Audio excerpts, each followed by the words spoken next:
الحمد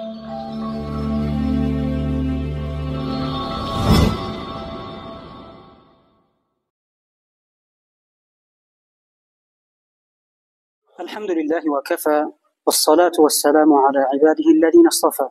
السلام علیکم و رحمت الله و برکاته.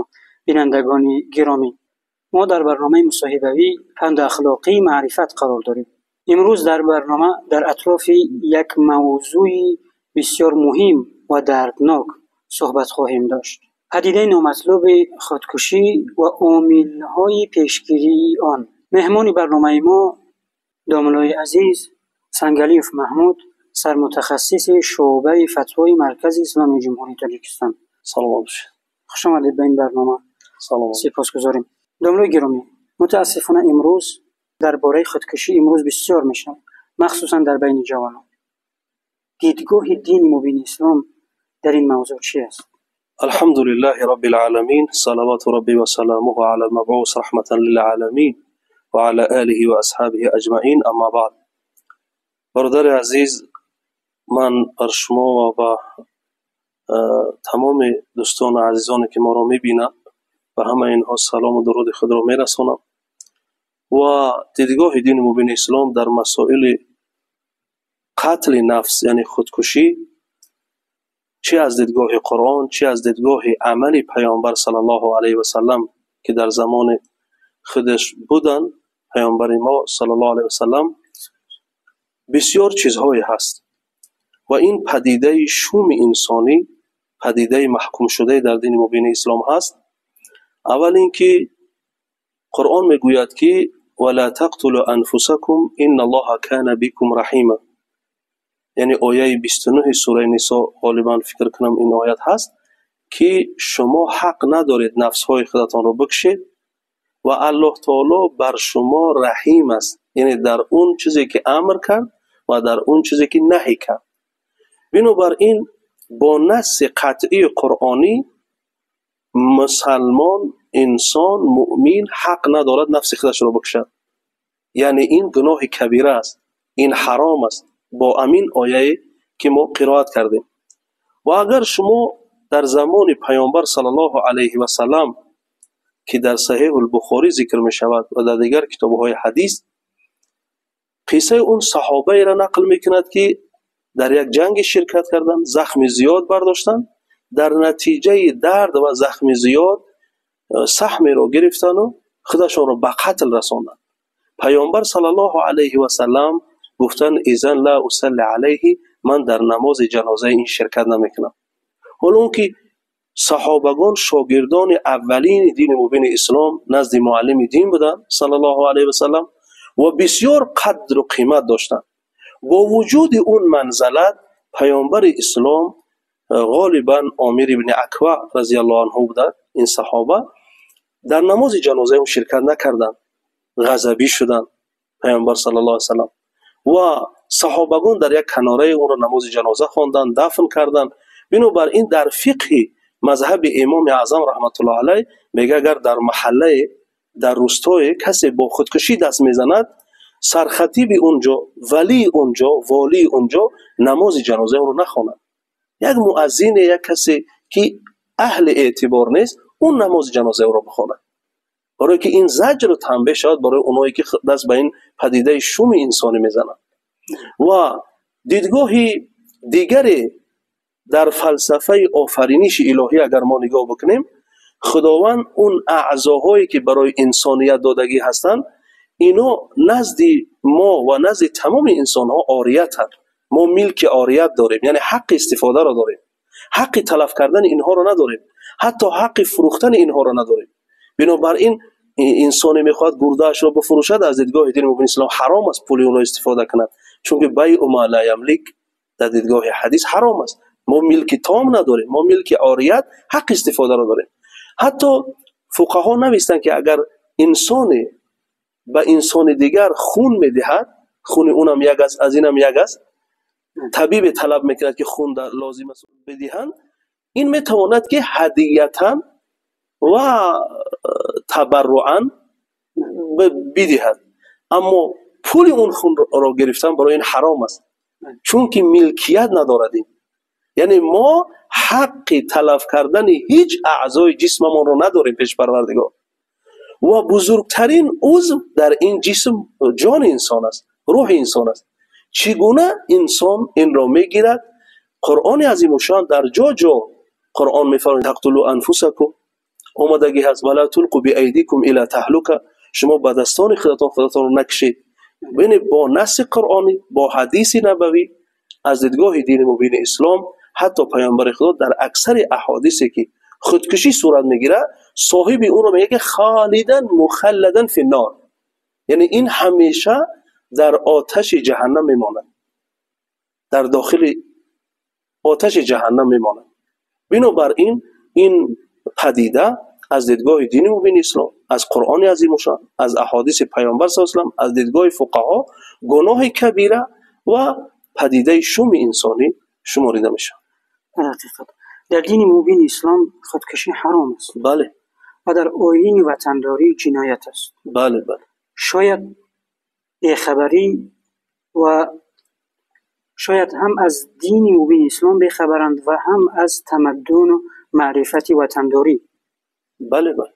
به نظر شما دوستان گرامی چه عامل‌هایی هست که انسان را به ناامیدی‌ها و خودکشی‌ها برده می‌رساند؟ چه عامل‌ها هستند؟ شما ببینید در فلسفه زندگی انسان همیشه برد و باخت دارد. بعضی وقت انسان‌ها خیال میکنند که یعنی یک ناامیدی‌های در زندگی اینها رخ می‌دهد، خصوصا در میان نوجوان زن‌ها بسیار صورت می‌گیرد. یعنی این ناامیدی‌ها یک نتیجه شوم برای اینها می‌آموزد که گویا که راه خلاصی از این مشکلات همین باشد، یعنی دست به خودکشی زدن. حالا که ما گفته گذاشتیم که خودکشی کردن گناه کبیره و حرام از دیدگاه دین مبین اسلام و صاحب اون را این عملش با جهنم میبرد، یعنی اون دنیای خود را سوزانید و آخرت خود را هم به آتش جهنم فرستاد. یعنی ناکام دنیا و یعنی ناکام آخرت خودش را پیش پروردگارش معرفی کرد. و بنابر اینکه زندگی انسانی برد و باخت دارد، بعضی وقت میشود که یگم چیزی در زندگی باعث میشود که انسان با ناامیدی میزند و اینها سبب و عامل میشوند در اون صورت که راه خلاصی با همین اختیار میکند. شاید در حالتی که خودش را به بند میآویزد یا به آتش میکشد، در اون لحظه در درد اولی این عملهای پدیده شوم انسانی اون درک میکند که کار خطا رو انجام داد، نه که در نتیجه نفس خودش رو از بین میبرد، خودش رو به هلاکت میرساند. من فکر میکنم که این پیش از همه عامل‌های هستند که مردم به این دست میزنند که معرفت خوبی دینی، معرفت خوبی یعنی علم‌های دنیوی را هم ندارند. یعنی در نتیجه جهالت از ترس خدا، از معرفت دین، از اخلاق‌های بالای انسانی. شما ببینید شرافت انسانی را که در جنگل اگر حیوان‌های گرسنه انسان را بگیرن شاید از گوشت اون استفاده کنند، اما چهره اون را دست نمیزنند، چون که یک شرافت و کمال خداوند در این نوع انسان، در این آفریده خودش گذاشتگی هست. بنابراین من فکر میکنم که عامل‌هایی که به این برده میرساند همین است که بعضی وقت انسان در زندگی ناکام میشود و زجر و تنبیه میبیند و یا بعضی وقت در امتحان میافتد که از اون راه خلاصی ندارد و خودش را با همین نتیجه شوم و پدیده نامطلوب راه خلاصی برای خودش اختیار میکند. حالا اون که باید مؤمن مسلمان بداند که در اون روز محشر میزان هست، صراط هست و همه چی جوابگویی دارد و جسم انسان، هر اعضای انسان مکرم و معزز هست و جوابگویی دارد پیش پروردگار. اسلام میگوید پیامبر خدا صلی الله علیه و سلم که لنفسک علیک حق، پیش از همه نفس تو بالای خودت حق دارد. حتی انسان حق ندارد که جسم زنده خودش را در محل بهتان، در محل ذلت قرار بدهد، در محل تحقیر قرار بدهد. کجا برود که این را تلف بکند؟ بله، این شاید عامل‌هاش همین است که بسیاری اونها علم دینی و دنیوی ندارند. چون که شما گفتید خودکشی جهالت است. بله. و سرچشمه جهالت چیست؟ سرچشمه جهالت نبودن علم و معرفت است. همیشه هر علمی که انسان دارد، بگذار اون زباندانی اون باشد، بگذار اون هر فنی که باشد از فنون، چی دنیوی چی اخروی، علم نور است. وقتی که اون از این نور سرچشمه نمیگیرد، وقتی در مشکلات رو پرو می شود، شاید با اون مشکلات مراسا کرده نمیتواند. در نتیجه به این پدیده شوم دست میزند. پس شما به جوانان چی توصیه میدهید تا اینکه در وزنینی ها و سختی های زندگی، مشکلات های اولیوی یا اقتصادی ناکام و ناامید نباشند و دست به خودکشی نزنند؟ البته این توصیه همه بزرگان دین این هست، خصوصا با نسل جوان، که اونها همه مردم ما که هستند مردم دیندار و مذهبی هستند. پیش از همه بدان که هیچ کس تنها نیست، خدا با اون هست. برای همین خداوند در قرآن عظیم شان می‌فرماید که ما نجوا من ثلاثه الا هو رابعهم ولا خمسه الا هو سادسهم ولا ادنى من ذلك ولا اكثر الا هو معهم اينما كانوا. یعنی هیچ جماعتی نیست که سه تا باشن چهارمش من اللهم، پنج تا باشن ششمی اونها من اللهم، و کمتر از این زیادتر از این نیستن، من با اونها هستم در کجایی که باشن. و جوانان باید بدونن که انسان مؤمن، انسان مسلمان هر بار شکست میخورد همون قدر باید با قوت باشه، چون که خداوند انسان را امتحان میکنه. همین است که انسان در نزد خداوند قدر پیدا میکند، چون که وی مراسا میکند بر آن چیزی که الله تعالی در تقدیر اون گذاشته است. چیزی رو گرفت انا لله و انا الیه راجعون، و چیزی بر سرش آمد شکرانه میکند و دارای چیزی شد شکرانه میکند، در هر دو صورت ثواب میگیرد. ما برای جوانان آنچه که از این پدیده های شوم اونها رو دور میسازد، معرفتی دین مبین اسلام، معرفت اخلاق بالای انسانی و علوم دنیوی، همه اینها هستند که انسان باید اینها رو داشته باشد. سلاح جوان باید علمش باشد، هنرش باشد، خدا ترسیش باشد. اگر این جوان ما خدا ترس باشد، از علوم آگاهی داشته باشد، از شرافت انسانی آگاهی داشته باشد، هیچ وقت با این پدیده شوم انسانی دست نمیزند و در نتیجه دنیای خود را میسازد. مرد موفق در جاده زندگی انشالله میشود. حتما سلام باشید. قرآن و سنت و دین اسلام برای جوانی که در راه ناکامی است و ناامید است چه توصیه ها و دعاها میگوید برای امیدوار کردن او، برای ناامید نشدنش، برای ناکام نشدنش؟ شما ببینید قرآن عظیم و شان از انبیا علیه السلام برای من شما قصه میکنه و در آخر اونها میگوید که این فی القصص لعبرة یا اولی الالباب. الباب جمع لوب است، مراد از لوب عقل است. یعنی ای صاحبان عقل در این قصه ها برای شما عبرت است. هر یک نبی در صورت این که در یگام مشکلات رو پرو میشد چی میگو؟ لا اله الا انت سبحانك انی کنت من الظالمین. حضرت یونس علیه السلام وقتی که اون وظیفه پیامبریش رو در دعوت ادا نکرد، از قبیله و قوم خودش فرار کرد، خداوند اون را در داخل بطن حوت، در داخل تاریکی بحر، در شب تاریک، در سه تاریکی ها گذاشت و اون دعا را کرد که لا اله الا انت سبحانك انی کنت من الظالمین. یعنی ای الله تو پاک هستی و من از جمله زیانکارانم. من برای جوانان توصیه میکنم که بسیار اون انبیا علیه السلام و دیگر کسانی که در مشکلی بودن، خود مثلا خانواده آل عمران، مثلا مشکلات مریم که در اون قوم خودش داشت، مشکلات مثلا حضرت ایوب علیه السلام، مشکلات یوسف و برادرانش، اینها را بخونن. در همه اونها نتیجه بیان کردگی هست که اونو این دعاها را بکنن. حتی آدم علیه السلام وقتی که خداوند گفت بخورید بنوشید از جنت ولا تقربوا هذه الشجره، همین درخت رو نزدیک نشوید، وقتی که اونها نزدیک شدن سخن خدا را نگرفتن، در نتیجه اونها را هم خداوند دعای یاد داد که با این دعا من شما رو کامیاب میکنم، من شما رو میبخشم.